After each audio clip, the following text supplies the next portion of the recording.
بسم اللہ الرحمن الرحیم إنا عرضنا الأمانة على السماوات والأرض والجبال فأبين أن يحملنها وأشفقن منها وحملها الإنسان إنه كان ظلوما جهولا.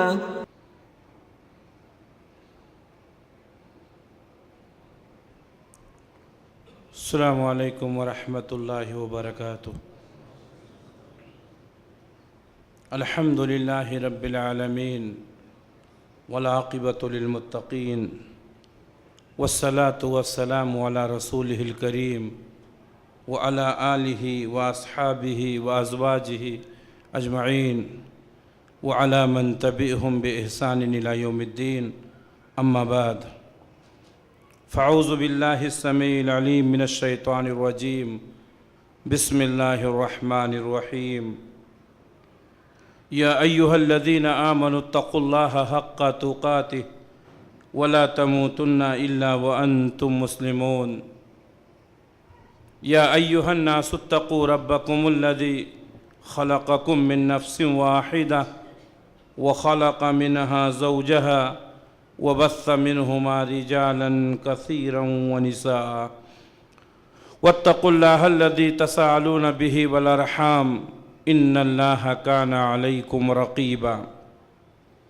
يا أيها الذين آمنوا اتقوا الله وقولوا قولا سديدا يصلح لكم أعمالكم ويغفر لكم ذنوبكم ومن يطع الله ورسوله فقد فاز فوزا عظیما. گرامی قدر علماء کرام، ذمہ داران جماعت و جمعیت، مساجد کے ذمہ داران، مکاتب کے ذمہ داران، مختلف اداروں اور انجمنوں سے تعلق رکھنے والے ذمہ داران، عزیز ساتھیوں، نوجوان دوستوں، بزرگوں، پیارے بچوں، پردہ نشین ماؤں اور بہنوں، آج کا یہ پروگرام جو ضلعی جمعیت اہل حدیث بنگلور کے زیر نگرانی اور مسجد رحمانی مسلم کالونی کے زیر اہتمام منعقد ہے، آج بتاریخ 26 مارچ 2016 بروز ہفتہ بعد نماز عصر تا عشاء، میں اللہ رب العالمین سے دعا کرتا ہوں کہ اللہ رب العالمین ہماری اس کانفرنس کو بامقصد بنائے. اس اجلاس کا جو عنوان رکھا گیا ہے عظمت قرآن، سب سے پہلے مقرر حافظ عبد المتین مدنی حفظہ اللہ نے آپ کو اشارہ دیا تھا کہ عظمت قرآن کا جو عنوان رکھا گیا ہے اس کی وجہ یہ ہے کہ بہت سارے لوگ اب قرآن سے دور ہوتے جا رہے ہیں. قرآن پڑھنا، پڑھانا، سمجھنا، سمجھانا، حفظ کرنا، عمل کرنا، اس کی دعوت کو عام کرنا، یہ مزاج ختم ہوتا جا رہا ہے. الحمدللہ عظمت قرآن کے کچھ ذیلی عناوین تیار کیے گئے اور مجھ سے پہلے 5 مقررین نے بہترین انداز میں کتاب و سنت کی روشنی میں قرآن کے تعلق سے بہت ساری اہم باتیں بتائی ہیں. میں اللہ رب العالمین سے دعا کرتا ہوں کہ اللہ رب العالمین ہمارے ان علماء کرام کو بہترین بدلہ دنیا اور آخرت میں نصیب فرمائے اور علماء کرام کی خدمات کو اللہ قبول فرمائے اور ہمیں ان سے زیادہ فائدہ اٹھانے کی توفیق عنایت فرمائے. حضرات گرامی، قرآن مجید ہم سے کیا چاہتا ہے یا قرآن مجید کا ہمارے اوپر کیا حق ہے، یہ جاننا ہمارے لیے بہت ضروری ہے. اگر اس سلسلے میں گفتگو کی جائے تو کافی طویل ہو سکتی ہے اور ہر مقرر کو محدود وقت دیا گیا ہے کہ وہ اپنے محدود وقت میں اپنی بات رکھے۔ اور کانفرنسوں میں یہ شکایت اکثر رہتی ہے کہ وقت کم دیا جاتا ہے، لیکن الحمدللہ ہمارے علماء کے درمیان یہ شکایتیں نہیں ہیں۔ جس کو جو بھی وقت دیا جاتا ہے اپنے وقت میں اپنی بات پوری کرنے کی کوشش کرتا ہے۔ اور صحیح یہی ہے کہ جو مختصر باتیں کہہ دی جائیں اور کسی کے دل و دماغ میں بیٹھ جائے اور لوگ اس پر عمل کر لیں تو یہ زیادہ بہتر ہے، بجائے اس کے کہ لمبی تقریریں کی جائیں اور لوگوں کے سمجھ میں کچھ نہ آئے۔ تو محدود وقت میں کچھ باتیں میں آپ کے سامنے بیان کرنے کی کوشش کروں گا کہ قرآن مجید کے حقوق کیا ہیں۔ اس سلسلے میں نے 7 نکات تیار کیے ہیں۔ 7 حقوق ہیں جو ہم کو ادا کرنے ضروری ہیں، اس سے زیادہ بھی ہو سکتے ہیں۔ میں نے اپنے علم کے مطابق ان کو تیار کیا ہے۔ اگر کسی کے پاس اور زیادہ حقوق معلوم ہیں تو مجھے مطلع کریں، اس میں اضافہ کیا جائے گا۔ اور جیسا کہ میں نے بتایا کہ بیک وقت ایک ہی مجلس میں ساری باتیں نہیں کی جا سکتی ہیں۔ تو قرآن مجید کا پہلا حق یہ ہے کہ ہم اس کے اوپر ایمان لائیں کہ قرآن مجید اللہ کی کتاب ہے۔ اللہ رب العالمین نے اس کو نازل فرمایا۔ قرآن مجید کی ایک ایک آیت پر ایمان لانا یہ اللہ رب العالمین کا حکم ہے اور محمد رسول اللہ صلی اللہ علیہ وسلم کا حکم ہے۔ اگر کوئی شخص قرآن مجید کے بارے میں یہ شک کرتا ہے کہ یہ اللہ کی کتاب نہیں ہے، یا اس کتاب کو کسی انسان نے لکھا ہے، یا عام کتابوں کی طرح سے یہ کتاب ہے، تو اس کا ایمان مکمل نہیں ہو سکتا ہے، وہ مومن نہیں ہو سکتا ہے۔ قرآن مجید کی ایک ایک آیت، قرآن مجید کا ایک ایک حرف یہ منزل من اللہ ہے، چاہے واقعات کی شکل میں ہوں، چاہے وہ اوامر کی شکل میں ہوں، چاہے وہ نواہی کی شکل میں ہوں۔ قرآن مجید کے تعلق سے ہمارے دل میں یہ بات ہونی چاہیے کہ یہ منزل من اللہ ہے۔ اسی لیے اللہ رب العالمین نے قرآن مجید کو شروع کرنے کے وقت ہی پہلے مرحلے میں بھی ہم کو یہ بتا دیا، ذالک الکتاب لا ریب فیہ، الف لام میم، ذالک الکتاب لا ریب فیہ، یہ ایسی کتاب ہے جس میں کوئی شک نہیں ہے۔ قرآن مجید کی کسی ایک آیت میں شک کرنا، قرآن مجید کے کسی ایک حکم پہ شک کرنا، قرآن مجید کے کسی واقعے پر شک کرنا، یہ ہم کو دائرہ اسلام سے خارج کر سکتا ہے۔ پیارے نبی صلی اللہ علیہ وسلم کے زمانے میں ایک عیسائی شخص مسلمان ہوا، لکھنا پڑھنا جانتا تھا۔ اللہ کے نبی صلی اللہ علیہ وسلم نے اس کو وحی لکھنے کے لیے متعین فرما لیا، کاتب وحی بنا دیا۔ وہ شخص اللہ کے نبی صلی اللہ علیہ وسلم پر جو وحی نازل ہوتی تھی، قرآن کی آیتیں، اس کو لکھا کرتا تھا۔ کچھ دنوں کے بعد وہ شخص مرتد ہو گیا، پھر اپنی عیسائیت میں، اپنے مذہب میں واپس چلا گیا۔ کچھ دنوں کے بعد اس نے واپس جانے کے بعد، ایک ہوتا ہے ارتداد، اسلام میں مرتد کی سزا قتل ہے۔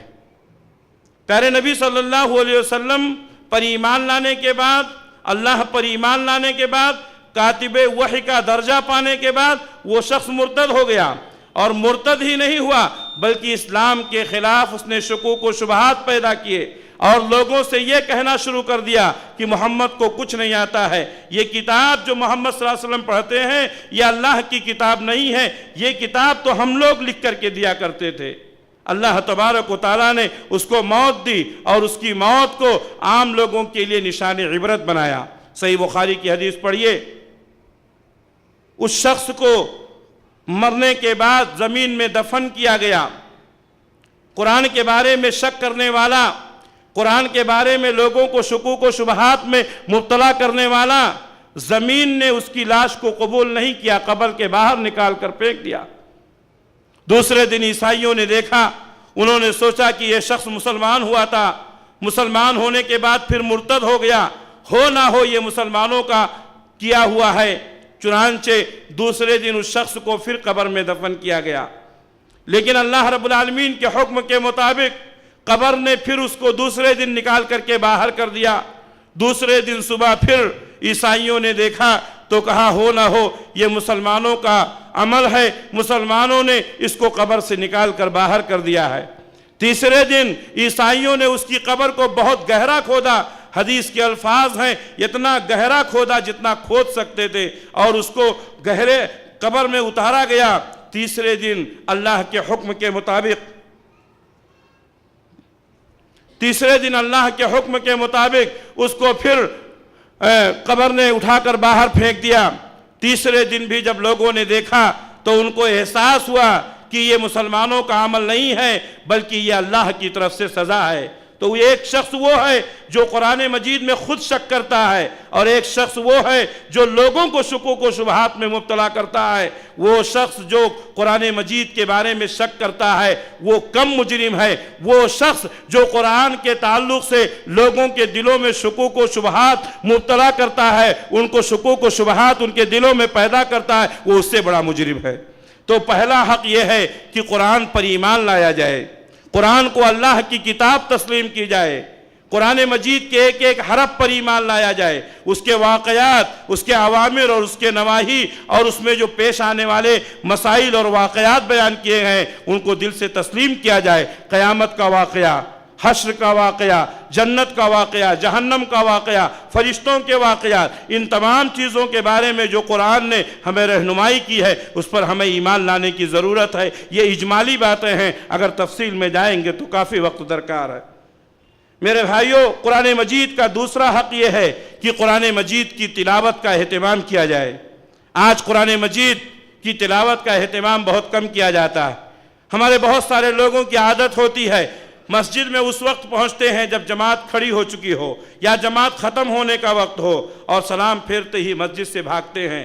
رمضان کے مہینے میں کچھ حضرات کو دیکھا جاتا ہے، چند حضرات قرآن مجید کی تلاوت کرتے ہیں۔ میرے بھائیوں، قرآن مجید کی تلاوت کرنا ہر مسلمان کے لیے یہ فائدہ مند ہے۔ مسجدوں میں تلاوت کریں، گھروں میں تلاوت کریں۔ پیارے نبی صلی اللہ علیہ وسلم نے فرمایا کہ جو شخص قرآن کا ایک حرف پڑھتا ہے اس کو ایک نیکی ملتی ہے، اور ایک نیکی کا ثواب 10 کے برابر ہے، یعنی ایک حرف پر اس کو 10 نیکی ملتی ہے۔ پھر پیارے نبی صلی اللہ علیہ وسلم نے فرمایا لا اقول الف لام میم حرف بل الف حرف لام حرف میم حرف۔ اگر کوئی ایک حرف پڑھتا ہے تو اس کو 10 نیکی ملتی ہے۔ الف لام میم یہ ایک ہی حرف نہیں ہے، الف ایک حرف ہے، لام ایک حرف ہے، میم ایک حرف ہے۔ جتنے حروف پڑھتے جائیں گے اتنی نیکیاں بڑھتی جائیں گی۔ میرے بھائیوں، اس سے پہلے سابق مقررین نے بھی اس بات کی طرف توجہ دلائی کہ کوئی بھی انسان اپنی ماں کے پیٹ سے پڑھ کر پیدا نہیں ہوتا ہے، ہر انسان دنیا میں آ کے سیکھتا ہے۔ کنڑی زبان جس شہر میں ہم رہتے ہیں، جس ریاست میں رہتے ہیں، اس ریاست کی اصل زبان ہے۔ کیا پیدا ہونے والا بچہ کنڑی زبان جانتا ہے؟ نہیں۔ نارتھ کے کتنے لوگ ہیں جو یہاں آ کر کے ٹکے اور انہوں نے اپنا کاروبار شروع کیا اور کچھ ہی دنوں کے اندر وہ کنڑا بولنا سیکھ گئے۔ تو جب دنیا کی زبان کو ہم سیکھ سکتے ہیں تو قرآن مجید کیوں نہیں سیکھ سکتے؟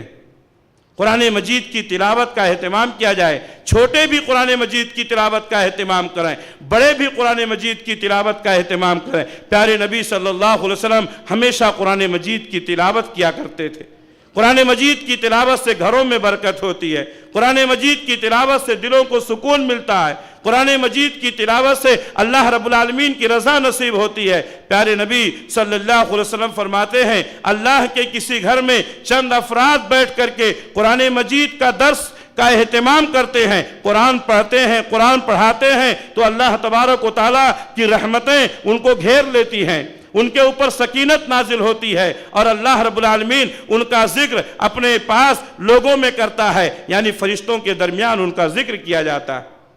تو قرآن مجید کی تعلیمات پر عمل کرنا، تلاوت کرنا ہم خود بھی کریں اور اپنے گھر والوں کو، اپنے گھر والیوں کو بھی تلاوت کی تعلیم دیں اور ان کا حکم دیں۔ اسی طریقے سے قرآن مجید نمبر 3، قرآن مجید کے تیسرا حق یہ ہے کہ قرآن مجید کی تعلیمات کو عام کیا جائے۔ بہت سارے لوگ یہ سمجھتے ہیں کہ قرآن مجید کو پڑھنا پڑھانا یہ صرف علماء کا کام ہے، یہ صرف مساجد میں ہے، یہ صرف مدارس میں ہے۔ نہیں میرے بھائیوں، ہر گھر ایک مکتب ہونا چاہیے۔ ہر گھر میں جو پڑھے لکھے لوگ ہیں اپنے بچوں کو قرآن مجید کی تعلیم دیں، قرآن پڑھنا سکھائیں۔ پہلے زمانے میں ہم نے دیکھا تھا بوڑھی عورتیں جو قرآن مجید پڑھنا جانتی تھیں وہ گھر کی عورتوں کو اکٹھا کرتی تھیں، بچیوں کو اکٹھا کرتی تھیں، قرآن مجید ان کو پڑھنا سکھاتی تھیں۔ آج یہ ماحول ختم ہوتا جا رہا ہے۔ تمام مساجد میں حلقے قائم کیے جائیں، نوجوانوں کے لیے بچوں کے لیے، بزرگوں کے لیے اور اسی طریقے سے خواتین کے لیے بھی قرآن مجید کے حلقے قائم کیے جائیں، قرآن مجید کی تعلیمات کو عام کیا جائے۔ پیارے نبی صلی اللہ علیہ وسلم فرماتے ہیں خیرکم من تعلم القرآن وعلمہ، تم میں سب سے بہترین انسان وہ ہے جو قرآن مجید کو سیکھتا ہے اور قرآن مجید کو سکھاتا ہے۔ آج بہت ساری زبانیں ہم سیکھتے ہیں، بہت ساری زبانوں کو سیکھنے کے لیے ہم محنت کرتے ہیں، ہزاروں نہیں بلکہ لاکھوں روپے خرچ کرتے ہیں، لیکن قرآن مجید کو سیکھنے کے لیے نہ ہم محنت کرتے ہیں، نہ ہم کوشش کرتے ہیں اور نہ ہم پیسے ہی خرچ کرتے ہیں۔ میرے بھائیوں، وہ دنیاوی تعلیم جس سے انسان کے ایمان اور عقیدے پر ضرب پڑتی ہے، اور وہ دنیاوی تعلیم جس کو حاصل کر کے انسان ایمان اور عقیدے سے دور ہو جاتا ہے، اس کو ہم پیسے دے کر کے حاصل کرتے ہیں، اور وہ تعلیم جو ہم کو ہمارے ایمان کو مضبوط کرتا ہے، ہمارے عقیدے کو مضبوط کرتا ہے، ہماری دنیا اور آخرت کو سنوارتا ہے، اس تعلیم کی طرف ہم توجہ نہیں دیتے ہیں۔ میرے بھائیوں، ہمیں اس تعلیم کی طرف توجہ دینے کی ضرورت ہے۔ آج بہت سارے مساجد میں مکاتب کا جال پھیلایا گیا، فری میں قرآن مجید کی تعلیم دی جاتی ہے۔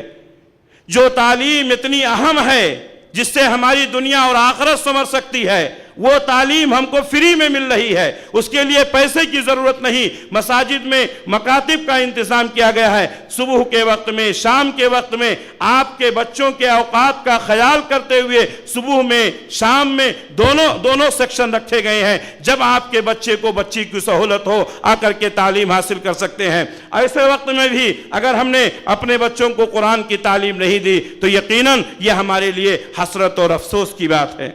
پیارے نبی صلی اللہ علیہ وسلم فرماتے ہیں، کیا تم میں سے کوئی شخص اس بات کو پسند نہیں کرتا ہے کہ جب وہ اپنے گھر پہ پہنچے تو اس کے گھر پہ 3 صحت مند اور موٹی تگڑی اونٹنیاں ہوں؟ صحابہ کرام نے فرمایا، کیوں نہیں اے اللہ کے رسول، ہم میں سے ہر شخص چاہتا ہے کہ جب وہ اپنے گھر پہنچے تو اس کے گھر پہ 3 موٹی تگڑی صحت مند اونٹنیاں ہوں۔ پیارے نبی صلی اللہ علیہ وسلم نے فرمایا کہ مسجد میں جانا، نماز پڑھنا اور 3 آیتوں کی تلاوت کرنا وہ 3 اونٹنیوں سے بھی زیادہ بہتر ہے۔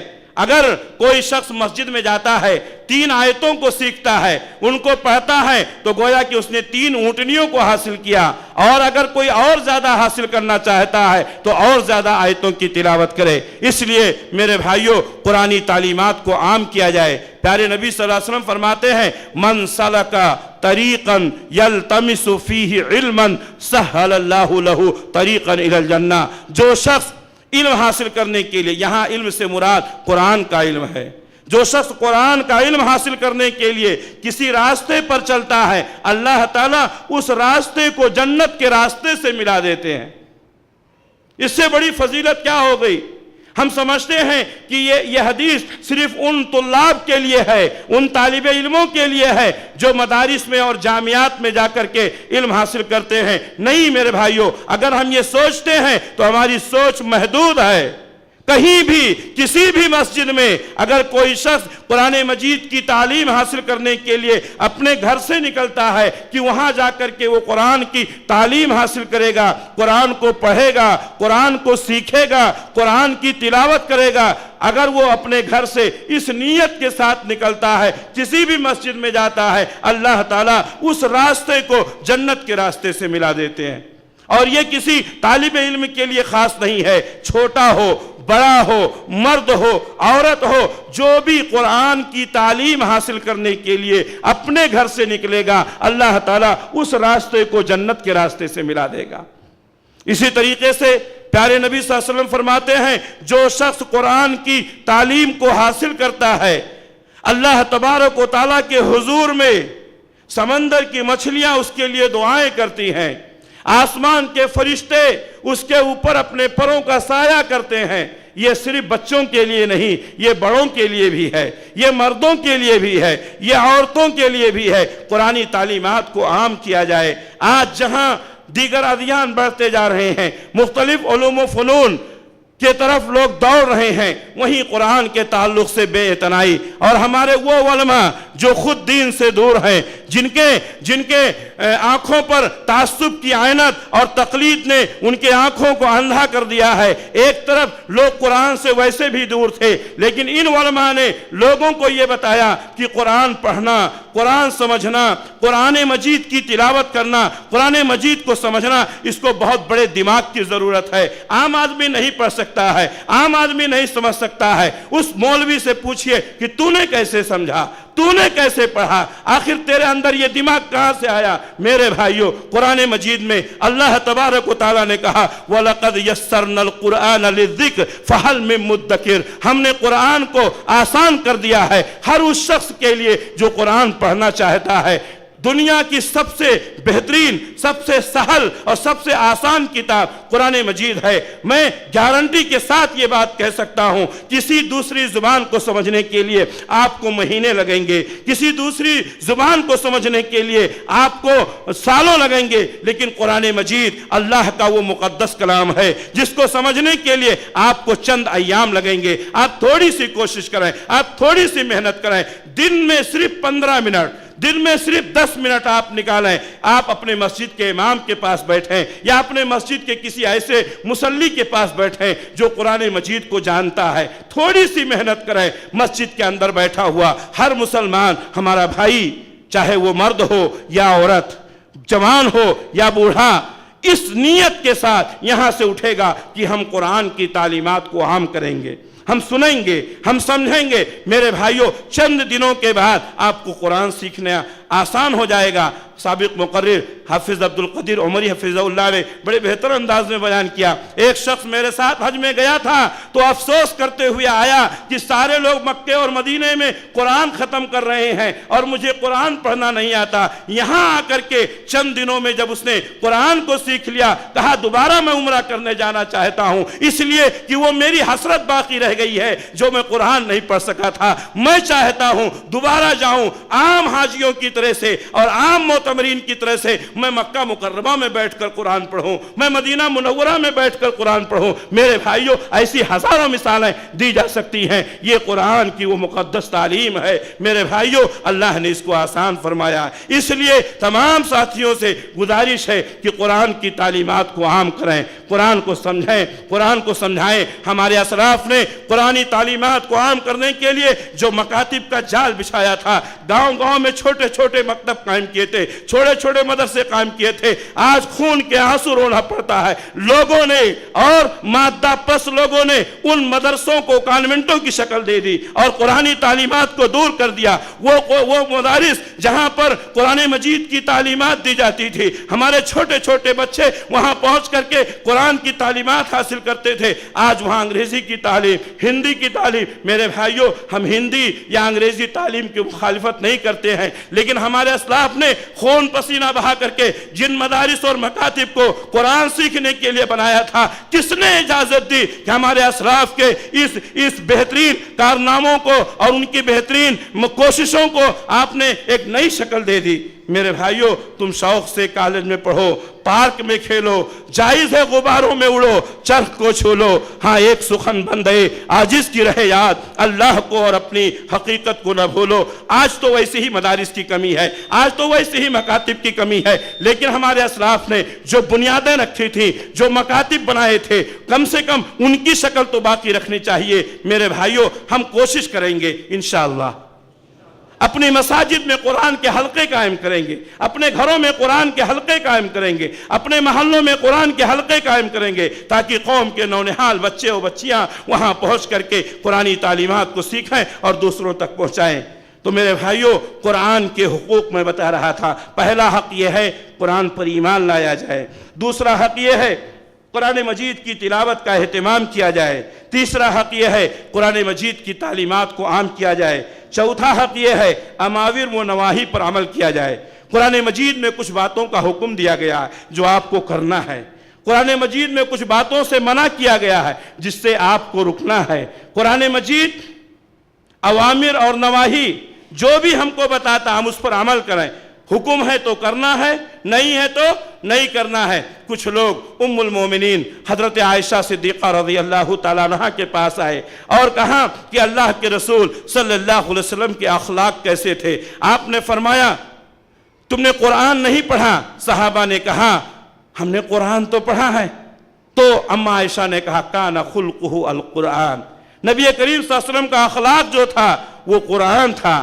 قرآن میں جو کچھ بھی بتایا گیا ہے وہی آپ کے اخلاق تھے۔ جہاں کرنے کا حکم دیا گیا ہے وہاں آپ کرتے ہیں، جہاں رکنے کا حکم دیا گیا ہے وہاں رکتے ہیں، جہاں عبرت اور نصیحت کی باتیں کی گئی ہیں وہاں اللہ سے دعا کرتے ہیں۔ حدیث میں آتا ہے پیارے نبی صلی اللہ علیہ وسلم نماز پڑھ رہے ہیں، نماز پڑھتے پڑھتے جب آیتیں آتی تھیں اللہ کے رسول صلی اللہ علیہ وسلم رونے کی وجہ سے، گڑگڑاہٹ کی وجہ سے ایسی کیفیت پیدا ہوتی تھی، صحابہ کرام کہتے ہیں جیسے کہ ہانڈی میں پانی کو گرم کیا جائے اور پانی جب زیادہ گرم ہو جائے تو اس کے اندر گڑگڑاہٹ کی آواز آتی تھی۔ پیارے نبی صلی اللہ علیہ وسلم جب قرآن کی تلاوت کرتے تھے آپ کے سینے سے گڑگڑاہٹ کی آواز آیا کرتی تھی۔ جہاں جہنم کا تذکرہ ہوتا تھا اللہ کے رسول صلی اللہ علیہ وسلم جہنم سے اللہ رب العالمین کی پناہ طلب کیا کرتے تھے۔ جہاں اللہ کی نعمتوں کا تذکرہ آتا آپ رک کر کے توقف کر کے اللہ سے نعمتوں کا سوال کیا کرتے تھے۔ میرے بھائیوں قرآن مجید کے جہاں بہت سارے حقوق ہیں ان میں سے ایک حق یہ ہے کہ اوامر پر عمل کیا جائے اور نواہی سے رکا جائے۔ قرآن مجید کا 5واں حق عبرت اور نصیحت حاصل کرنا۔ قرآن مجید ہم پڑھتے تو ہیں، ہم سمجھتے تو ہیں، لیکن عبرت کہاں حاصل کرتے ہیں؟ اللہ تعالیٰ نے قرآن مجید میں متعدد مقامات پر کہا فَاعْتَبِرُوا يَا أُولِي الْأَبْصَارِ، اے عقل مندو، اے دماغ رکھنے والو، عبرت پکڑو۔ اللہ تعالیٰ نے کیسی کیسی قوموں کو ہلاک کر دیا۔ کیوں ہلاک کیا؟ اللہ کی نافرمانیوں کی وجہ سے۔ وہ قومیں جو اللہ کی نافرمانی کرتی ہیں اللہ تعالیٰ ان کو ہلاک کر دیتا، اللہ ان کو برباد کر دیتا، اللہ ان کو نیست و نابود کر دیتا ہے۔ یہ اس بات کی طرف اشارہ ہے کہ اے بنی نوع انسانی، اگر تم بھی میری مخالفت کرو گے جس طریقے سے ہم نے پہلی قوموں کو ہلاک و برباد کیا ہے ہم تمہیں بھی ہلاک و برباد کر دیں گے، ہم تمہیں بھی تباہ و برباد کر دیں گے۔ اللہ تبارک و تعالیٰ نے فرعون کو ہلاک کر دیا، نمرود کو ہلاک کر دیا، شداد کو ہلاک کر دیا، اور بہت سارے ظالمین جو دنیا سے گزرے ہیں اللہ نے ان کو ہلاک کر دیا۔ تو اے لوگو جو تم اللہ کی غیرتوں کو للکارتے ہو اور اپنے آپ کو بڑا سمجھتے ہو، دنیا کے اندر ایسے ظالم و جابر کتنے آئے اللہ تعالیٰ نے ان کو نیست و نابود کر دیا۔ تمہاری کیا حیثیت ہے؟ نہ گور سکندر، نہ ہے قبر دارا، مٹے نامیوں کے نشاں کیسے کیسے۔ میرے بھائیوں اللہ کے لیے کوئی چیز مشکل نہیں ہے، اور اللہ تبارک و تعالیٰ امت محمدیہ کو ایک ساتھ ہلاک نہیں کرتا ہے، ورنہ ہماری بدعمالیاں، میرا وقت 8:45 بجے تک ہے، بہت سارے لوگ کیا کرتے ہیں بدعمالیوں کی وجہ سے، بدکرداریوں کی وجہ سے لوگ یہ سمجھتے ہیں کہ دیکھیے دنیا میں اتنی تباہی ہو رہی ہے، اتنی بربادی ہو رہی ہے، لیکن اللہ تبارک و تعالیٰ کا عذاب کیوں نہیں آ رہا ہے؟ میرے بھائیوں پیارے نبی صلی اللہ علیہ وسلم نے اللہ سے دعا کی تھی، اللہ سے دعا کی تھی کہ اے اللہ جس طریقے سے پہلی قوموں کو تو نے ہلاک اور برباد کر دیا، سب کو نیست و نابود کر دیا، اے اللہ میری امت کو ایک ساتھ مت ہلاک کرنا۔ صرف ایک دعا، پیارے نبی صلی اللہ علیہ وسلم کی ایک دعا، ہم پوری زندگی نبی کے احسانات کا بدلہ نہیں چکا سکتے ہیں۔ صرف ایک دعا، ہمارے نبی نے اللہ سے دعا کی اے اللہ میری قوم کو ایک ساتھ مت ہلاک کرنا۔ لیکن چھوٹی چھوٹی ہلاکتیں، چھوٹی چھوٹی تباہیاں، چھوٹی چھوٹی بربادیاں آئیں گی اور آ رہی ہیں، سونامی کی شکل میں، زلزلوں کی شکل میں، فتنوں کی شکل میں۔ میرے بھائیوں ان چھوٹی چھوٹی تباہیوں سے اللہ تبارک و تعالی امت محمدیہ کو متنبہ کرنا چاہتا ہے کہ آگاہ ہو جاؤ، آگاہ ہو جاؤ، سدھر جاؤ، ورنہ اللہ تبارک و تعالیٰ کا عذاب آئے گا، تم کو کوئی نہیں بچا سکے گا۔ تو پچھلی قوموں کے جو واقعات، پچھلی قوموں کے جو کارنامے اللہ تعالیٰ نے بیان کیے ہیں ان سے ہم عبرت حاصل کریں، نصیحت حاصل کریں اور اللہ کی نافرمانی سے اپنے آپ کو بچانے کی کوشش کریں۔ یہ قرآن مجید کے حقوق ہیں۔ قرآن مجید کا چھٹا حق یہ ہے کہ قرآن مجید سے شفا کی امید رکھی جائے۔ آج بہت سارے لوگ بیمار ہونے کے بعد ڈاکٹر کے پاس تو جاتے ہیں، حکیموں کے پاس تو جاتے ہیں، ہاسپٹل میں تو جاتے ہیں، لیکن کیا ہم نے شفا کے لیے قرآن مجید کی تلاوت کی؟ قرآن مجید کے جہاں بہت سارے مقاصد بیان کیے گئے ہیں، اللہ تعالیٰ نے فرمایا شفاء للناس، یہ لوگوں کے لیے شفا ہے۔ پیارے نبی صلی اللہ علیہ وسلم کے صحابہ قرآن مجید کو شفا کے لیے پڑھا کرتے تھے۔ آج انسان دلوں کی بیماریوں میں مبتلا ہے، آج انسان پریشان ہے، آج انسان ہیجان اس کے دلوں میں برپا ہے، دل و دماغ سکون میں نہیں رہتا ہے۔ میرے بھائیوں، اللہ تبارک و تعالیٰ نے قرآن مجید میں فرمایا الا بذکر اللہ تطمئن القلوب، سنو اللہ کے ذکر سے دلوں کو اطمینان ملتا ہے، دلوں کو اطمینان چاہیے، اللہ کا ذکر کرو، قرآن مجید کی تلاوت کرو۔ پیارے نبی صلی اللہ علیہ وسلم پر جب کوئی مصیبت اور پریشانی آتی تھی، اللہ کے نبی صلی اللہ علیہ وسلم حضرت بلال سے کہتے تھے اے بلال، لوگوں کو نماز کے لیے بلاؤ۔ پیارے نبی صلی اللہ علیہ وسلم مسجد کا رخ کرتے، نماز پڑھتے اور اللہ رب العالمین سے دعا کرتے۔ میرے بھائیوں، قرآن مجید میں شفا ہے۔ پیارے نبی صلی اللہ علیہ وسلم نے مختلف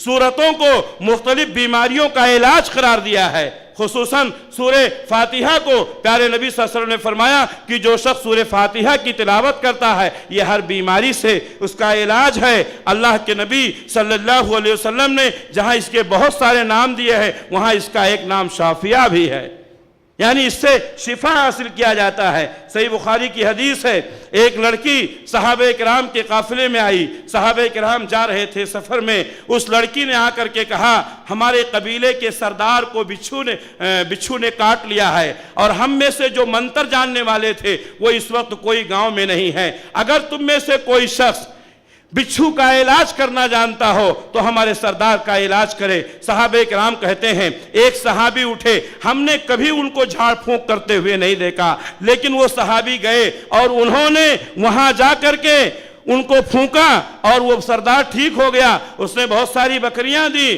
وہ صحابہ کی مجلس میں آئے، صحابہ کرام اس سے پوچھتے ہیں، دوسرے صحابی جو گئے تھے ان سے پوچھتے ہیں کہ کبھی آپ نے جھاڑ پھونک تو نہیں کیا تھا، آپ کو جھاڑ پھونک معلوم بھی نہیں تھا، پھر آپ نے کیا پڑھا؟ کہا جھاڑ پھونک کیا ہے، مجھے سورہ فاتحہ یاد تھا، میں نے سورہ فاتحہ پڑھ کر پھونکا، اس کی بیماری ختم ہو گئی، اس کی بیماری ختم ہو گئی۔